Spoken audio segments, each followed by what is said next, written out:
Bonjour et bienvenue dans cette capsule Exploration où nous allons nous intéresser au TDAH, le trouble déficit de l'attention avec ou sans hyperactivité.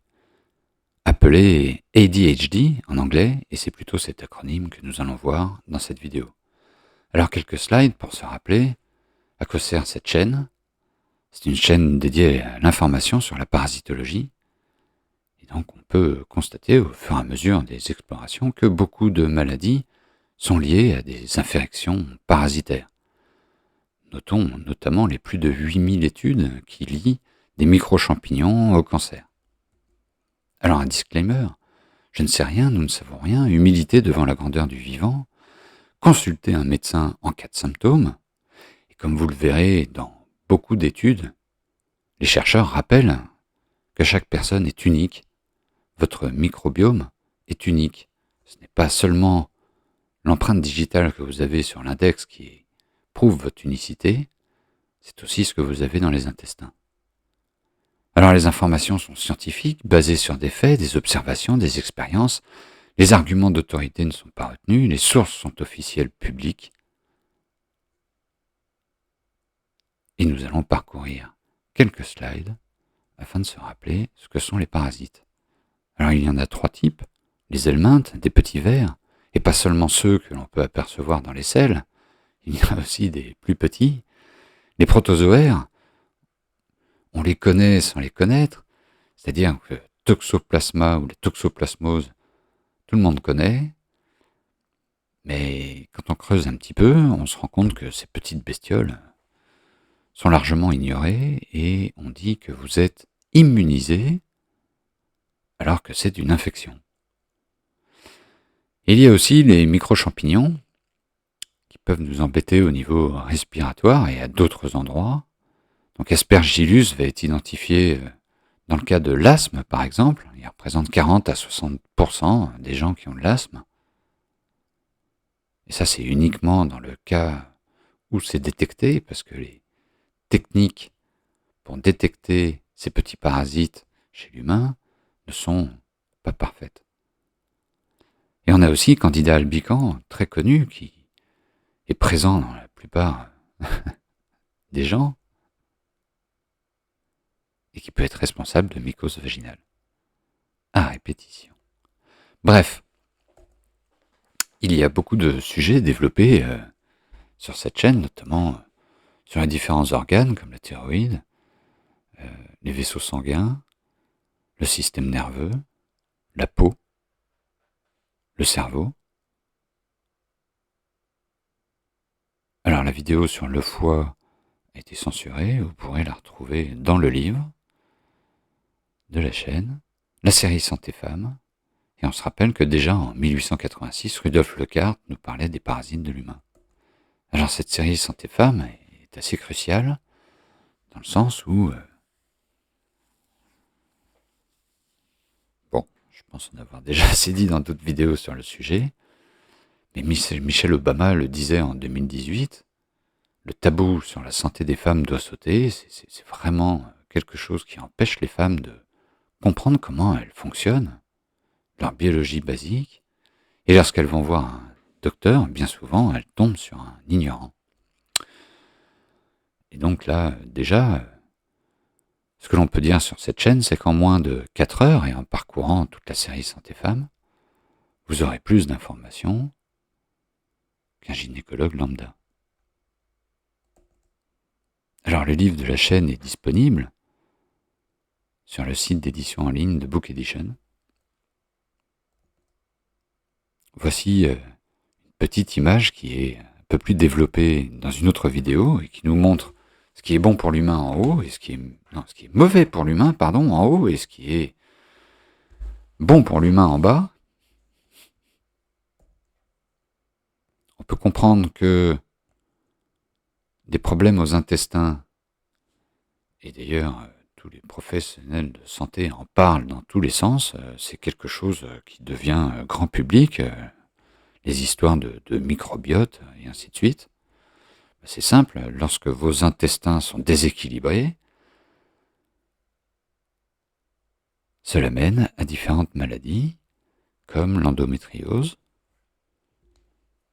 des kystes à droite à gauche dans le corps, ce qui peut mener à des cancers, des obésités, des problèmes neurologiques. Et tout cela est lié aux petites bestioles qui se développent dans vos intestins. Alors, ce petit exemple de Candida albicans, ce micro-champignon, on peut voir que lorsque Lactobacillus s'en va, et donc ici tout à gauche, Candida albicans s'installe et met en place un biofilm, une espèce de truc collant qui fait que après le corps a beaucoup de mal à s'en débarrasser et donc ça crée des inflammations permanentes. Toxoplasma gondii, un petit protozoaire, on voit aussi que Lactobacillus peut nous protéger. Et donc, cette petite image sur Lactobacillus qui montre quels sont les facteurs qui vont influencer ce petit organisme qui nous protège.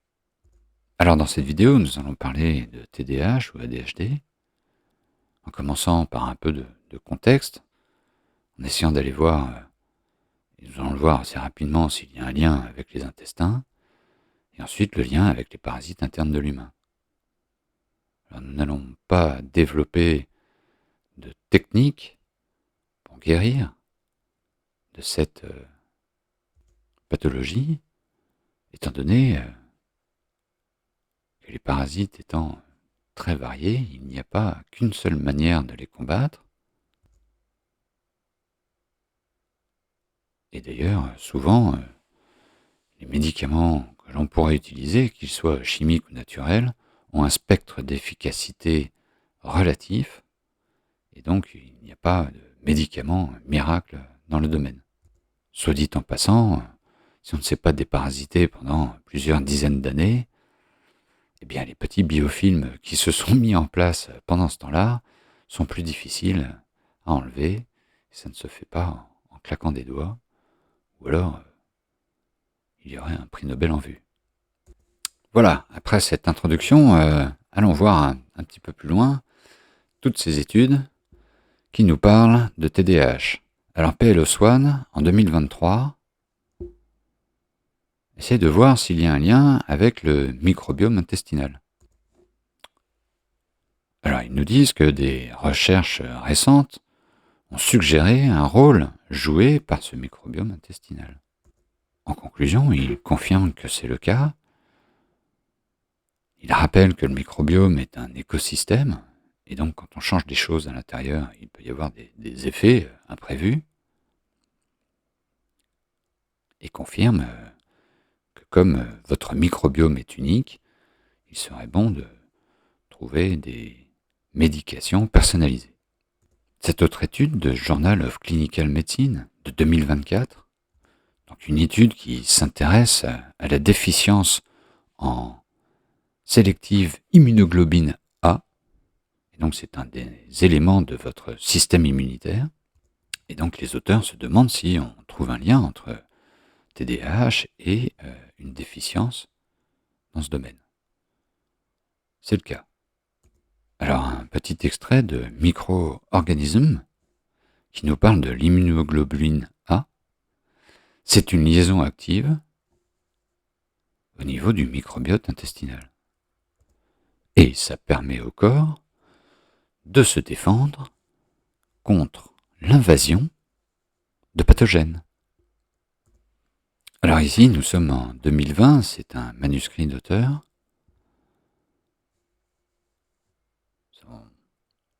qui nous parle de neuroinflammation comme étant un facteur de risque pour le TDAH.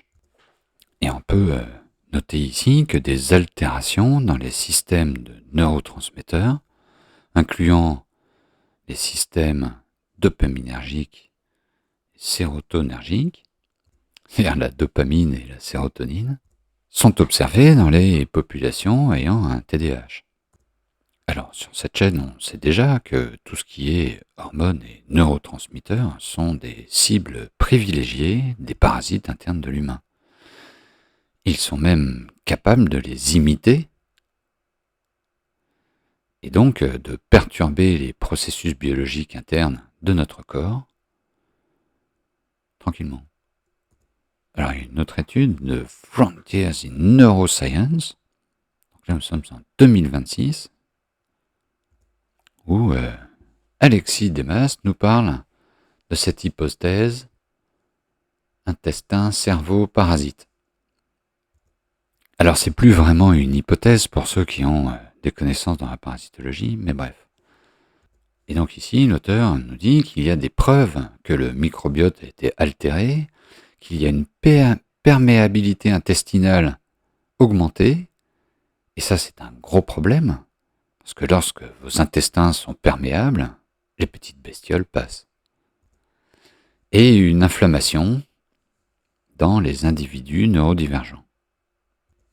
L'auteur se demande d'ailleurs si l'exposition aux helminthes aurait un lien. Alors l'auteur précise que avoir de l'hypervigilance n'est pas forcément quelque chose que l'on peut caractériser comme étant une maladie. C'est peut-être une maladaptation par rapport aux sociétés modernes. Et donc, ici, l'auteur dit que, de manière clinique, cette perspective appuie l'utilisation continue de traitements qui ciblent le système nerveux central. Les parasites adorent pirater le système nerveux central, clairement. Et donc cet auteur, dans la conclusion, propose que le TDAH viendrait d'interactions long terme entre les microbes, les helminthes, qu'on peut caractériser de microbes aussi, et l'immunité de l'hôte. Alors c'est une approche intéressante. On peut aussi mettre en parallèle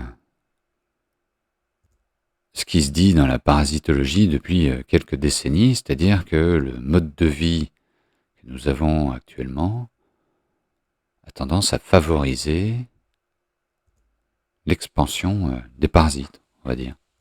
Voilà, et l'auteur se demande si des traitements antiparasitaires ciblant les helminthes pourraient aider.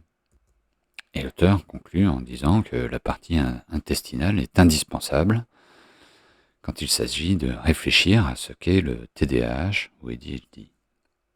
Une autre étude de 2019 dans Nutrients qui va nous parler aussi de ce microbiome bactérien. Et ici, les auteurs rappellent ce qui a déjà été dit dans d'autres études. Et ce qu'il y a d'intéressant ici, c'est qu'ils regardent un petit peu plus près l'influence de Bifidobacterium. Alors nous avons parlé de Lactobacillus en début de vidéo. Ici, c'est une autre bactérie qui est très bénéfique pour le corps humain. Et donc son absence caractériserait peut-être la présence d'un TDAH.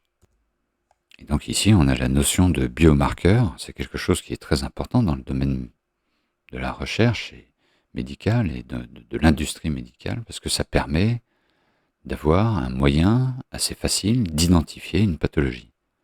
Et alors ici, les auteurs concluent en disant qu'ils ont parlé de différents déclencheurs éventuels qui ont été associés avec le TDAH. Cela est en corrélation avec une composition microbienne altérée.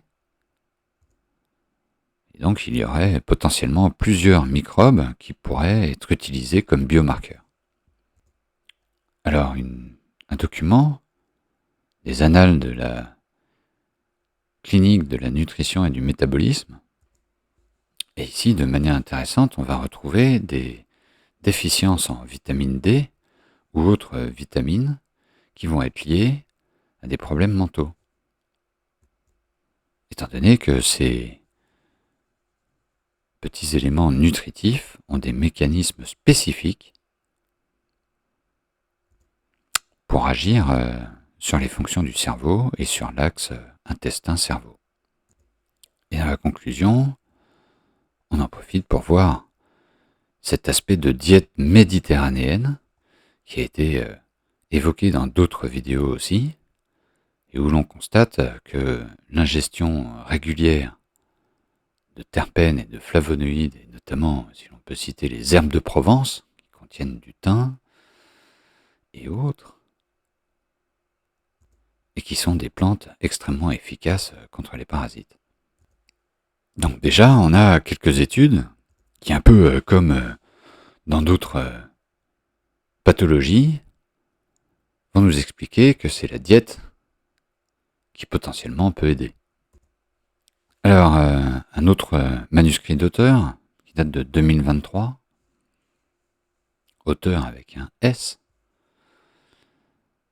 on est au niveau pédiatrique, on parle des préadolescents, et donc il confirme qu'il y a une différence dans le microbiote des enfants qui potentiellement pourraient développer cette pathologie et ceux qui ne la développent pas.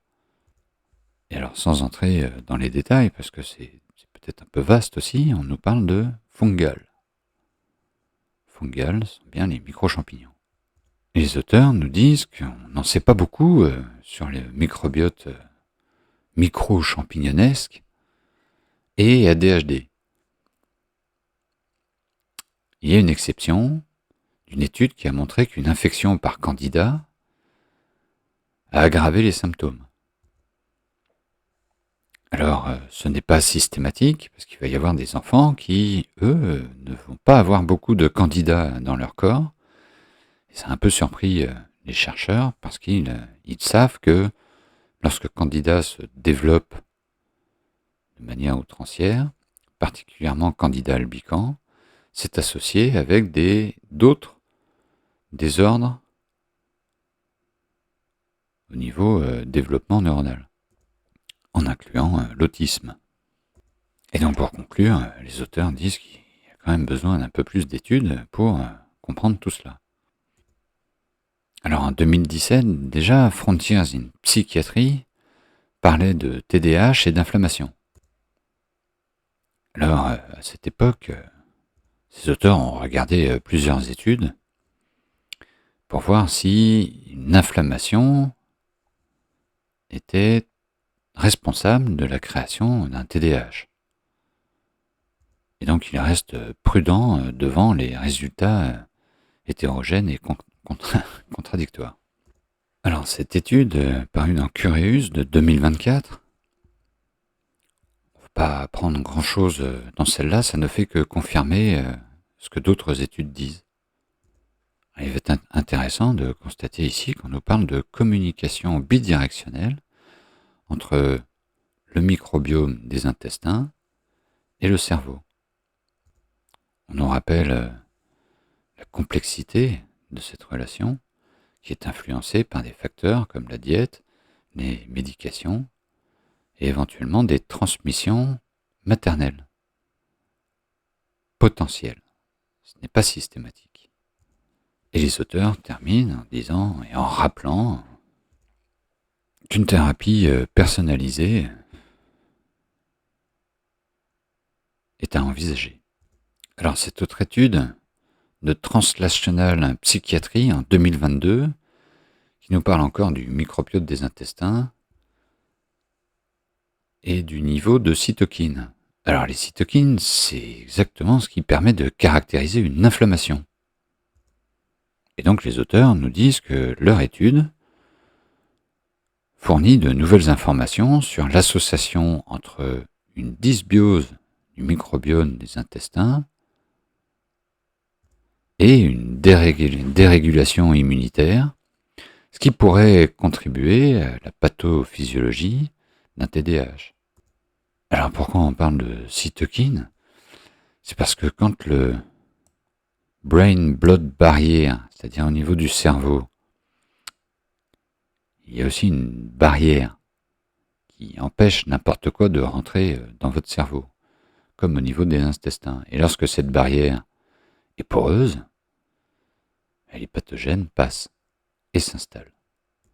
Et les auteurs concluent en disant, voilà, on a prouvé qu'il y avait une association, il faudrait faire d'autres études pour comprendre un petit peu mieux.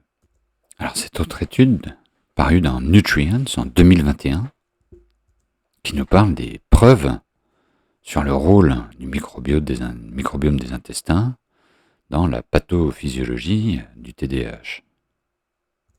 Et donc les auteurs nous disent, on se concentre un peu sur le système nerveux central, hein, parce que le fameux intestin-cerveau, axe intestin-cerveau, eh bien, passe par ce système nerveux central et est impliqué dans beaucoup de maladies neuropsychiatriques, que ce soit pour les enfants ou pour les adultes.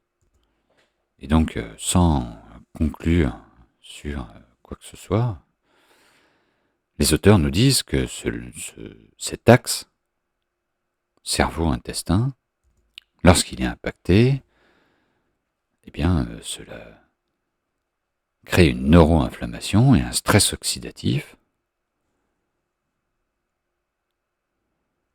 qui font apparaître des symptômes ressemblant aux symptômes principaux d'un TDAH, mais il y a aussi d'autres conséquences. Une autre étude qui nous vient d'Annals of General Psychiatry en 2021, qui nous dit que l'axe intestin-cerveau est un système qui est très étudié actuellement et qu'il est postulé être en corrélation avec beaucoup de conditions psychiatriques, l'une d'entre elles étant le TDAH.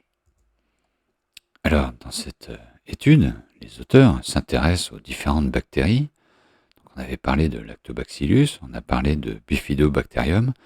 Il y a une autre bactérie qui est étudiée ici, c'est Faecalibacterium. Donc là, on est plus bas dans le corps humain, on est au niveau du côlon.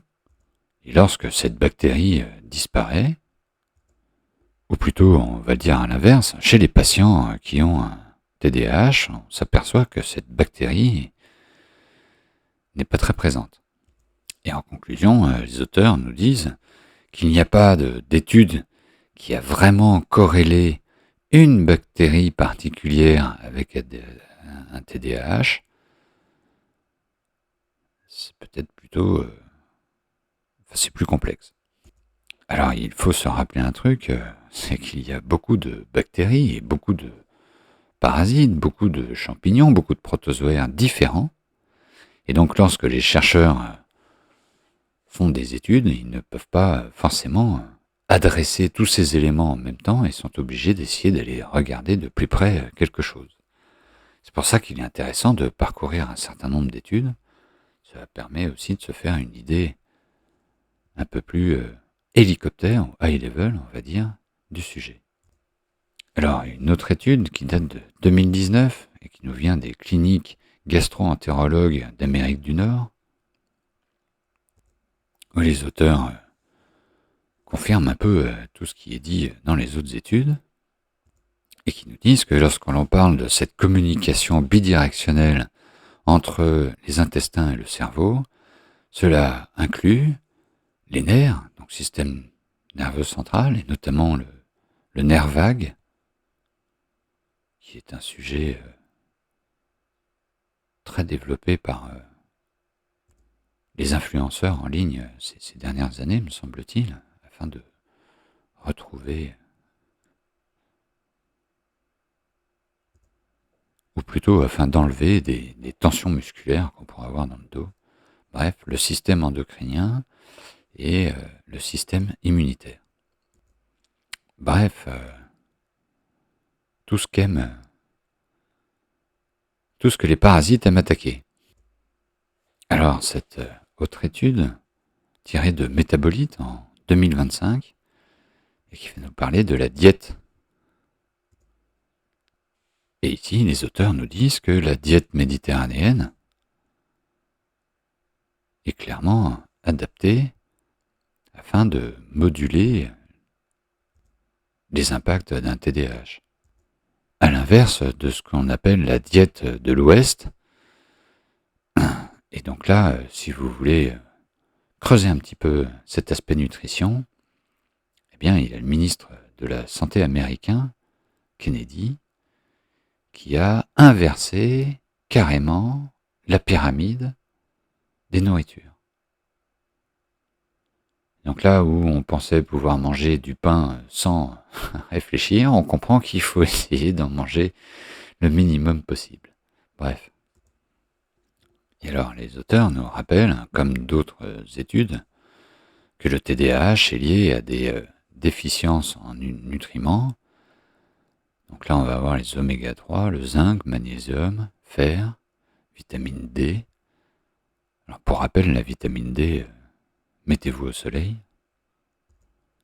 Et les auteurs confirment que cette diète de l'Ouest, c'est-à-dire notre nourriture, sauf si on est près de la Méditerranée, depuis quelques décennies, eh bien, non seulement c'est très mauvais, mais ça a été associé à une plus grande sévérité au niveau TDAH. Alors cet autre papier, Neuroscience, International Brain Research Organization, donc une étude qui date de 2025, et dans leur conclusion, les auteurs confirment ce que disent d'autres scientifiques, c'est-à-dire attention à votre style de vie et donc à ce que vous mangez, dans le sens où il faut favoriser un microbiome intestinal en bonne santé.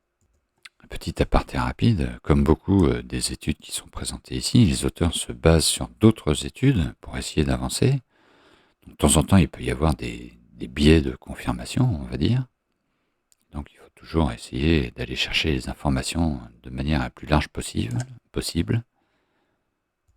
Et dans cette étude, par exemple, il y a 282 références. Et donc, s'il y a des sujets que vous voulez creuser, ou si une étude, le contenu vous paraît léger et vous avez envie d'aller plus loin, il y a toutes les références derrière et vous pouvez aller voir.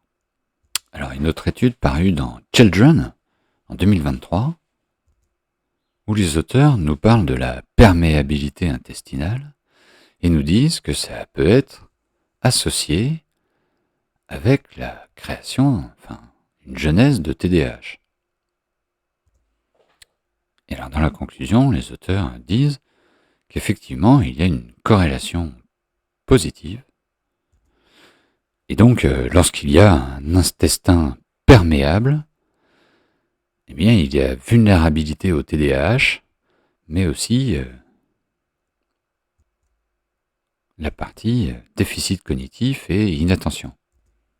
Alors, cet autre papier de 2025, Neuroscience, où les auteurs s'intéressent à ce qui se passe au niveau de l'hormone de satiété. Et alors les auteurs nous disent que les enfants qui ont un TDAH, mais pas seulement, aussi de l'autisme et de l'anorexie nerveuse, montrent des signes communs de dysbiose. Et donc ici, au travers des différentes dénominations de bactéries, qu'elles soient saprophytes, c'est-à-dire gentilles avec nous, ou parasites, eh bien on peut faire un lien avec ces différentes pathologies. Et on peut voir ici différents noms. Alors on reconnaît Bifidobacterium, on reconnaît Escherichia, et puis les autres, c'en sont d'autres. D'ailleurs, quand on parle de Bacteroidetes, c'est une famille.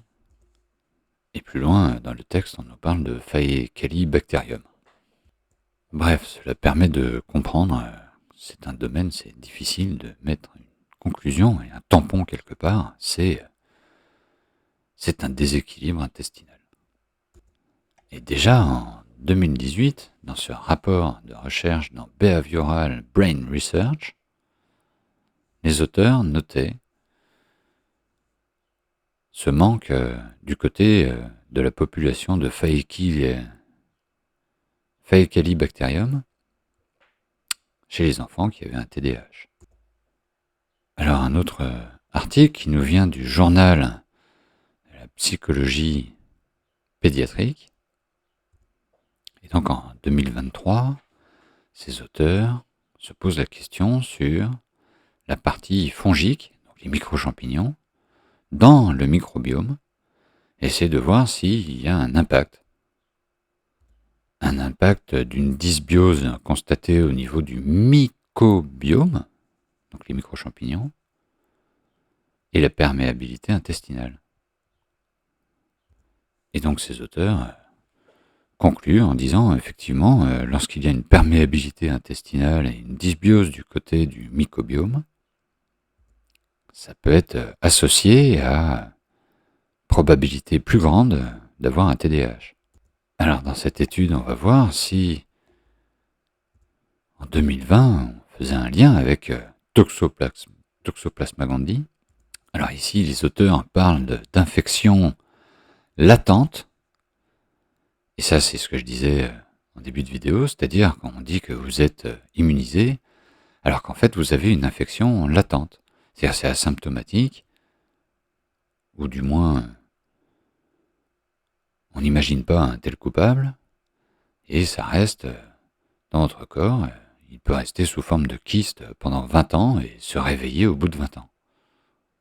Cela fait 70 ans qu'on lie ce petit organisme à la schizophrénie, aux troubles bipolaires et à beaucoup d'autres maladies humaines.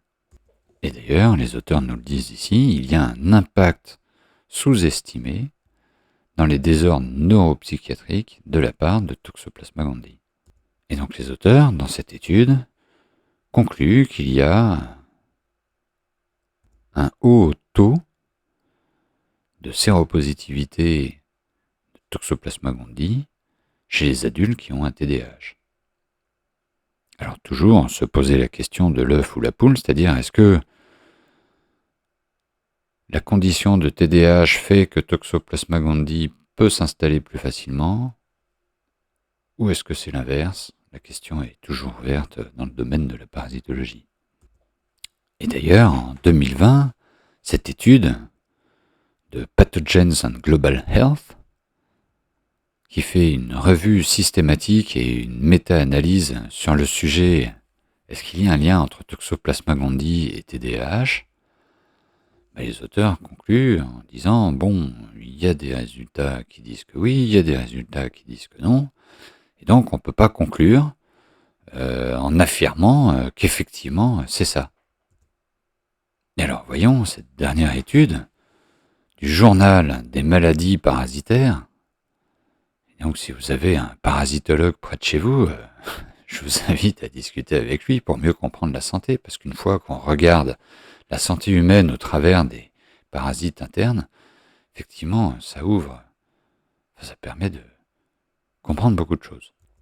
Et donc, dans cette étude, les auteurs ont essayé de creuser un petit peu quels sont les parasites qui peuvent être liés au TDAH ou pas.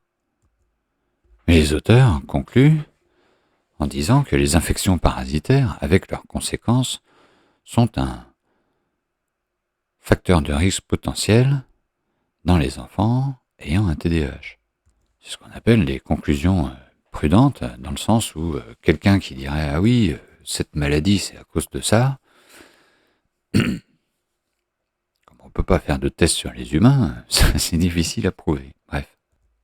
Alors les auteurs, quand même, dans la conclusion, et s'appuyant sur plusieurs études, expliquent que lorsque vous vivez dans un environnement qui fait que vous êtes exposé à un plus haut level, plus haut niveau de parasites, vous avez plus de chances de développer un TDAH. Et donc ça, les auteurs rappellent, attention, les infections parasitaires, c'est quelque chose qui est courant, qui arrive partout, et il faudrait avoir des politiques de santé publique liées à cela.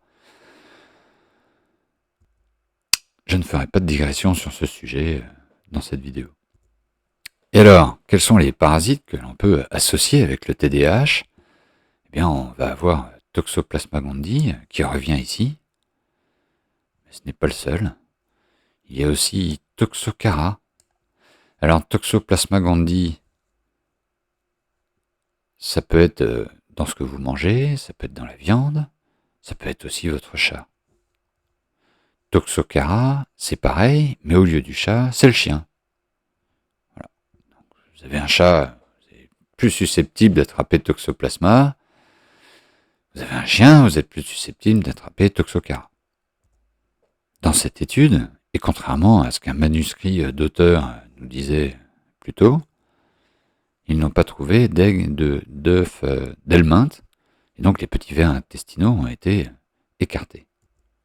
Mais les auteurs disent que ça c'est leur étude, il y a d'autres études qui disent que, et donc c'est peut-être un sujet à creuser. Voilà, et donc les auteurs disent il y a encore d'autres parasites qui sont à considérer, mais quelque part on constate que les symptômes, les déficiences en nutriments ou en éléments à l'intérieur du corps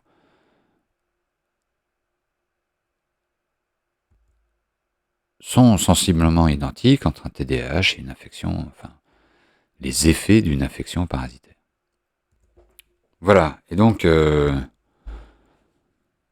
pour conclure cette vidéo, il est clair que, comme dans beaucoup d'autres pathologies, l'aspect parasitaire est totalement sous-estimé. C'est difficile d'avoir une conclusion ferme et tranchée sur le sujet.